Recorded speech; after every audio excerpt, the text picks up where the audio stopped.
Welcome back once again. Today we will learn about e-waste management, e-hazard and management and some other issues. So first of all, e-waste. E-waste क्या होता है, electronic waste क्या होता है, ये देखिए. Whenever an electronic device cover up its working life or become non-usable due to technological advancements or becomes non-functional, it is not used anymore and comes under the category of e-waste or electronic waste. जब कोई electronic device है वो खराब हो जाती है या फिर उसका लाइफ टाइम पूरा हो जाता है या टेक्नोलॉजी बदल जाती है तो वो यूज़ करने लायक नहीं है, ये हमारा ई वेस्ट कहलाता है. As the technology is changing day by day, more and more electronic devices are becoming non-functional and turning into e-waste. अपने घर में ही देख लो, आपके पास खराब हुए हुए 10 फोन रखे होंगे, ठीक है. Managing such non-functional electronic devices is termed as e-waste management. तो ये जो हमारी बेकार वेस्ट हुई हुई डिवाइसेस हैं उनको मैनेज करना ही ई वेस्ट मैनेजमेंट कहलाता है. अब इसकी वजह से बहुत सारी हैजर्ड्स अवेलेबल होती है, उत्पन्न हो जाती है समाज के अंदर. तो सबसे पहले बात करते हैं इन्वायरमेंट की. इन्वायरमेंट में सबसे पहली प्रॉब्लम आ रही है एसिडिफिकेशन ऑफ सॉइल, फिर उसके बाद एयर पॉल्यूशन, फिर उसके बाद पॉल्यूशन ऑफ ग्राउंड वाटर, फिर उसके बाद landfills with Leeds and heavy metals. आप जगह जगह देखिए किस तरीके का कचरा जो है इलेक्ट्रॉनिक वेस्ट जो पड़ा हुआ हमें दिखता है, जो न सड़ता है न गलता है और आसानी से डिग्रेड नहीं होता है. और इसके जो प्रॉब्लम्स है जो ह्यूमन हेल्थ के ऊपर नज़र आ रहे हैं वो है lung cancer, DNA damage, asthmatic bronchitis, chronic damage to the brain, damage to heart and liver, etc. ये प्रॉब्लम हमें देखने को मिल रही है, ठीक है. तो आईटी सेक्टर में जो लोग काम करते हैं किस तरह से इन चीज़ों से ग्रसित हैं, यू कैन वॉच योरसेल्फ. अगला है ई वेस्ट मैनेजमेंट. तो ई वेस्ट का मैनेजमेंट किस तरह से किया जाए ये हमें देखना पड़ेगा, क्योंकि वर्तमान के अंदर हमारी लाइफ का कोई ऐसा पहलू नहीं है जो इन इलेक्ट्रिक डिवाइसेस से अछूता है, ठीक है. इसलिए हमें इनका एफिशिएंट यूज करना आना बहुत ज़रूरी है. E waste management can be defined as a practical and holistic approach and founding a pillar of cutting down waste from our mother earth. It is reusing and recycling of the e-waste which is no longer in use and can be saved from some of its components. We are on the verge of a technological breakthrough with the introduction of artificial intelligence, and we need to dispose of toxic e-waste from our home before we pile up more and more e-waste. We are in dire need of introducing a customer awareness campaign because of lack of interest and knowledge regarding e-waste. तो e-waste फिलहाल हमारे पास सबसे बड़ा problem है और इसको मतलब जो है बहुत ही ढंग से हमें टैकल करने की ज़रूरत है, ठीक है. और अगर इसको ऐसे ही किसी कबाड़ी को बेच दिया तो ये आगे चल के हमारे लिए बहुत प्रॉब्लम, समाज के लिए बड़ी प्रॉब्लम साबित होती है और हो रही है, देख रहे हैं जगह जगह. Proper disposal of used electronic gadgets, ठीक है. इसमें देखिए E waste is growing problem for us in India. As an 132 crore strong economy, we produce e-waste in large quantity. It is very important to dispose of waste in a pragmatic manner. ऐसे ही इसको नहीं फेंकना है, इसका proper use करना है। ठीक है, तो इसको किस किस तरीके से हम मैनेज कर सकते हैं, ये सबसे पहले देखिए। Way to dispose of e waste. सबसे पहली बात, give back to your electronic company and drop off points. तो सबसे पहली बात ये है कि आजकल एक मेथड इंट्रोड्यूस किया हुआ है जिसको बाय बैक मेथड के नाम से जाना जाता है। जिस कंपनी से आपने कोई भी चीज़ खरीदी है, ठीक है, तो वो चीज़ अगर आपकी ऑब्सोल्यूट हो गई, आपको नहीं चाहिए, तो पुरानी चीज़ उसी कंपनी को आप दे दीजिए, आपको वो थोड़ा बहुत पैसा देती है, और या फिर नया जो आइटम आप परचेज करते हो उसके अंदर एडजस्ट करती है ना, और आपको नए वर्जन की चीज़ अवेलेबल करवा देती है। ठीक है, तो ये बाई बैक मेथड कहलाता है, और ये इन पुरानी चीज़ों को ले जाके फिर इनको एफिशिएंटली ई वेस्ट मैनेजमेंट करती है, उनको डिस्पोज ऑफ करती है। विजिट सिविक इंस्टीट्यूशंस, तो ऐसी जो सिविल सोसाइटी है उसमें विजिट कीजिए, और जो टेक्नोलॉजी आपकी आउटडेट हो गई है, ठीक है, वो किसी के तो काम आ सकती है। ठीक है, जो टेक्नोलॉजी आप यूज़ नहीं कर रहे हैं लेकिन कोई इसको यूज़ कर सकता है, तो उसको डोनेट कर दीजिए। Sell off your outdated technology, अपनी जो पुरानी टेक्नोलॉजी उसको बेच दो। फिर give your electronic waste to a certified e waste recycler. जब आप स्टेट इस वाइज जो रिसाइकलर है इलेक्ट्रॉनिक वेस्ट के, इनकी वेबसाइट है रिसाइकलर्स की, उसके ऊपर आप जब विजिट करोगे तो आपको स्टेट वाइज इसके वेंडर्स मिल जाएंगे। इस सर्टिफाइड, आपसे कोई पैसा भी नहीं लेंगे लोग, उल्टा दे के जाएंगे। ठीक है, उनसे कांटेक्ट करके अपना जो वेस्ट है उनको दे दीजिए, वो खुद आएंगे, कलेक्ट करेंगे, और कलेक्ट करके आपका जो वेस्ट है, इलेक्ट्रॉनिक वेस्ट है, वो इफ़िशेंटली उसको डिस्पोज ऑफ करते हैं।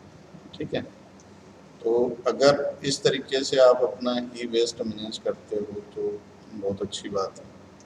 तो सड़कों पे घूमने वाले कबाड़ी को नहीं देना है इस चीज़ को, है ना। तो जब भी ई वेस्ट आपको देना है तो सर्टिफाइड ई वेस्ट रिसाइकलर से आप कांटेक्ट करेंगे, या फिर बाय बैक मेथड के द्वारा अपने पुराने सामान को उसी कंपनी को लौटा दीजिए और उसके बदले में नया ले लीजिए। ठीक है, अब इसके बाद कुछ हमारे पास हेल्थ इश्यूज हैं जो टेक्नोलॉजी से रिलेटेड हैं, जो डे टू डे हम टेक्नोलॉजी के हैबिचुअल होते जा रहे हैं, एक्सेस यूज ऑफ टेक्नोलॉजी कर रहे हैं, उससे हमें बहुत सारी हेल्थ प्रॉब्लम हो रही है। अब इसके ऊपर थोड़ा सा हम फोकस करते हैं, तो ज़्यादा से ज़्यादा हमें इस बात की ज़रूरत है कि पूरा का पूरा 24 आवर्स हम टेक्नोलॉजी के अंदर ही न बिताएं, बल्कि अपने लिए भी थोड़ा समय निकालें। तो जो फिज़िकल प्रॉब्लम्स है वो रिसर्च से हमारे सामने आ रही है, उसमें ये कुछ प्रॉब्लम्स है जो हम देखते हैं। सबसे पहले repetitive strain injury, the pain exist even when resting and the highest work become hard to do. तो जो लगातार जो स्ट्रेन होता है, तनाव हो रहा है, वो बढ़ता जा रहा है। मतलब कई बार ऐसा होता है कि बिल्कुल आसानी से किया जाने वाला काम है वो भी करने में बहुत मुश्किल होती है। ठीक है, तो इस बात को लेके आपको बहुत ज़्यादा सतर्क रहना है। कार्पल टनल सिंड्रोम, ये भी एक फिजिकल प्रॉब्लम है जो हमें देखने को मिलती है। This is an illness caused by injuries that occurs due to force on the median nerve foundation in the wrist. Its, its symptom can occur in tingling in hands and fingers, and the feeling of lethargy, sudden pain in wrist and arm, and sometimes even in shoulders, neck and in the body. तो ये देखो, ये एक syndrome है जो technology जो हम ख़ास तौर से आईटी सेक्टर में जो लोग काम करते हैं उनमें देखने को मिलता है। ठीक है, तो ये कंधों में दर्द होना, नेक में पेन होना, बॉडी में पेन होना, अचानक थकान सी होना, एकदम सुस्ती सी छा जाना, ये इस तरीके की प्रॉब्लम इसके अंदर देखने को मिलती है। फिर उसके बाद कंप्यूटर विजन सिंड्रोम, ये आइज़ के अंदर ये प्रॉब्लम होती है। Expert stated that people blink there eyes even eyes more frequently while using a computer than they do at other time, and that they face some problem related to this situation. तो ये problem है, ये भी computer users के अंदर देखने को मिलती है आमतौर पर। तो इसके लिए भी मतलब जो है इसका ट्रीटमेंट बहुत ज़रूरी है। Radiation, computer screen produce radiations of various type. There have always been doubt that individual will have illnesses such as headache and inattentiveness, sleeping disorder and decrease in productivity, loss of attention and stress. ये physical problems हैं जो हमें technology जो access use जो technology का लोग करते हैं उनके अंदर ये हमें आम तौर पे देखने को मिलती है। ये फिजिकल प्रॉब्लम के साथ साथ कुछ साइकोलॉजिकल प्रॉब्लम भी हमें नज़र आती है जो टेक्नोलॉजी की वजह से लोग फेस कर रहे हैं। इसमें कुछ प्रॉब्लम्स को हम डिस्कस करते हैं, जैसे फियर ऑफ टेक्नोलॉजी। तो फियर ऑफ टेक्नोलॉजी में कई लोगों को ये प्रॉब्लम फेस आती है, वो टेक्नोलॉजी को यूज़ नहीं करना चाहते। उनका ये होता है कि अगर टेक्नोलॉजी को यूज़ करेंगे तो बहुत बड़ा नुकसान हो जाएगा। इवन कई लोग तो जो एटीएम से पैसे निकालने में भी बड़ी प्रॉब्लम फेस करते हैं। तो this is the example of fear of use of technology. ठीक है। दूसरा कंप्यूटर एंग्जाइटी है। ठीक है, एक्सेस यूज ऑफ कंप्यूटर के कारण कई तरीके के दिमाग में प्रॉब्लम आ जाती है जो कंप्यूटर एंग्जाइटी के नाम से जाना जाता है। एक इंटरनेट एडिक्शन है। तो ये वर्तमान का सबसे बड़ा साइकोलॉजिकल प्रॉब्लम उभर कर आया है और इसके अंदर ही different type of disorders, psychological disorders हैं, ये लोगों के अंदर डेवलप हो गए हैं। तो इसके अंदर देखिए ईगो सर्फिंग। ईगो सर्फिंग एक ऐसी इलनेस है जिसके अंदर जो बंदा है, जिसको भी हो जाता है, वो मतलब नेट के ऊपर कुछ ना कुछ सर्च ही करता रहता है। Availability of use. ठीक है, तो इसके अंदर आप लोगों को इस चीज़ से बचना है। फिर है informography. The word derived from pornography and information describe the state of trying to do soothe hunger for information on the net। तो ये आप लोगों को इससे भी बचना है। Blog stacking, a desire to spread information online that shouldn't be known for everybody। ठीक है, तो कुछ लोग ब्लॉगर्स हैं, वो ऐसी इंफॉर्मेशन ब्लॉग्स के ऊपर डालते रहते हैं जो किसी को नहीं जाननी चाहिए या किसी को नहीं पता होती। इनको ब्लॉग स्टैकिंग के नाम से जाना जाता है।